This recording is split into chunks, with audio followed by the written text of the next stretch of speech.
The athletic apparel war is heating up, and Brooks Running sprinted to the finish with record global revenue in 2022, climbing to reach 21% of the adult performance running market share. Brooks CEO Jim Weber joins us now. Jim, great to have you here with us this morning.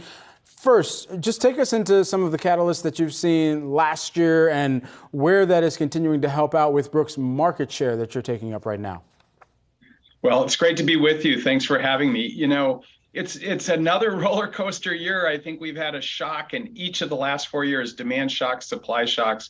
And last year was no exception because we came into the year short of inventory. And then, of course, the market dynamic was really volatile. Through the end, we ended up 6% up at about $1.2 billion, an all-time record for our brand, which we're super proud of. We worked hard for that.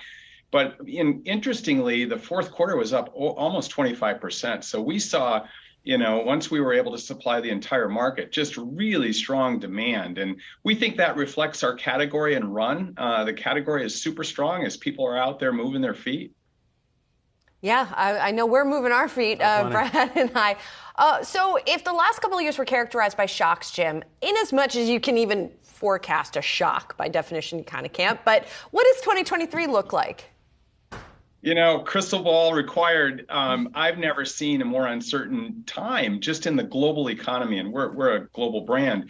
So I think running is likely to muddle through. And we were talking about soft landing, no landing, what have you. I think running has a good shot of muddling through this economy with all of the ups and downs we see. It's been proven, not proven, but over the last 30 years, it's been more or less recession resistant. We saw it in the dot-com bust 2 decades ago, the Great Recession.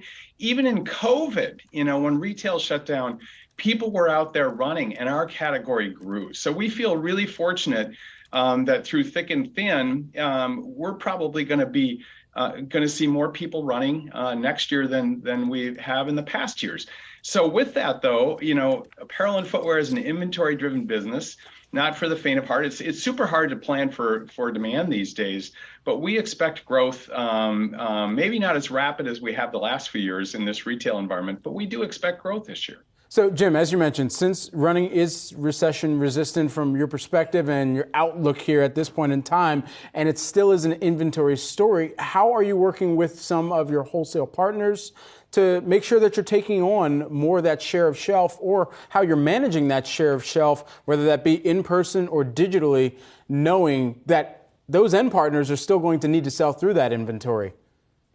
It's a great question. And I think there's more inventory, maybe across retail categories, but certainly in apparel and footwear, no one has probably the inventory they'd actually want right now. We have more than we'd like at this time, but we really see our ability to move through that this year is solid. And I think most of our retailers are in pretty good shape in that regard.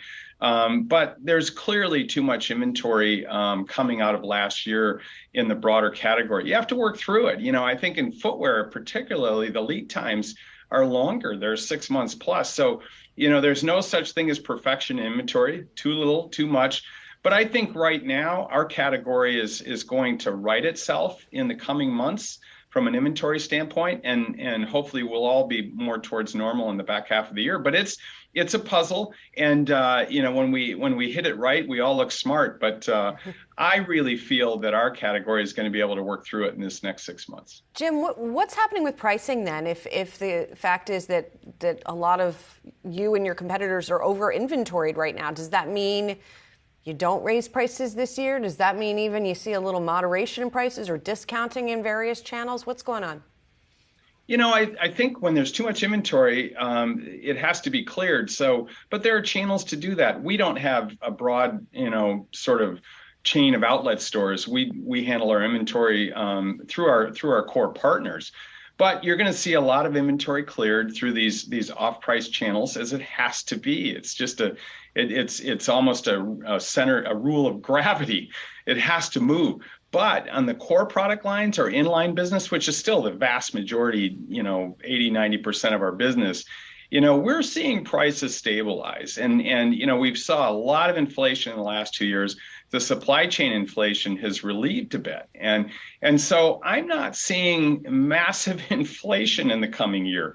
That's a big word, but we're just not. We had inflation pressure the last 2 years. I see it moderating a little bit in our supply chain, and that's a good thing. So we don't have big plans for price increases in the coming year.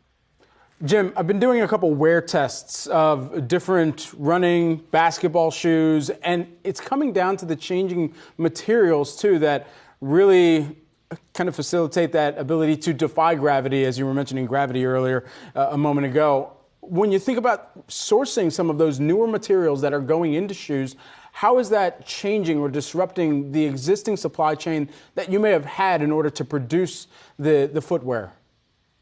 Boy, Brad, I think you're on it. Materials have really revolutionized footwear. The product today, I believe, is so much better than just 5 years ago. And materials and putting them together in unique ways is a part of that. For example, our Glycerin 20 has nitrogen-infused critical foam in it. And we're going to take that technology across our line. It's also in our Catamount shoe and our Hyperion Max. It's just better. It's lighter weight. It has the best cushion characteristics and durability metrics than we've ever seen in a material. So I think what's happening is that innovation obviously is keeping the category vital, but it also means you've got to be light on your feet from a sourcing standpoint. You just don't lock into a big technology for a decade, because there's been so much change in materials. But it's exciting for the category. I think it's exciting for runners to see the innovation that we've seen in the last 5 years. And I think there's more to come. We've never had a stronger innovation pipeline at Brooks. Glycerin-infused foam. Always amazing to talk to you and hear what's going on in the shoe business. Brooks CEO Jim Weber, thank you so much. Really appreciate your time today. Thanks.